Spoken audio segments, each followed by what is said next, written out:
Aldi berean, nahi genuen jaso, Euskalduno jasan izan dugun zapalkuntza hori eta gaur egun jasaten duguna ez, erakutsi nola euskarak gaur egun bizi duen egoera ez den halabeharrez gertatu den zerbait, ez, galbidean jarri bada ez dela halabeharrez gertatu, baizik eta hartu diren erabaki politikoen eta hartu ez diren beste zenbait erabaki politikoren ondorio dela, baina aldi berean nahi genuen erakutsi baita ere, Euskaldunok erresistentziarako eduki dugun gaitasun hori ez. Nola, eukatu diguten euskaraz ikastea, ikastolak sortuko ditugu. Eukatu digute euskalduntzea, AEK sortuko dugu, horra dibez beste testigantza batek ere kontatzen zuen,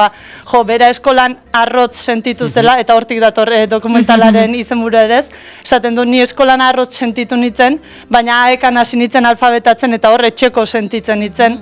Eta gero hor dago baita ere egunkariaren kasua, nola Guardia Zibilak Euskaldunon egunkaria itxi zuen euskaraz aritze utxagatik, baina bertako langileek berria sortu zuten, eta hor nahi nuen jaso baita ere ez, ez kontatzea bakarrik, behitu ze gaizki gauden, gutxietxi gaituzte ez dakize bakize, baina aldi berean baita ere kontatzea ze gaitasun eduki duen herri honek horri aurre egiteko.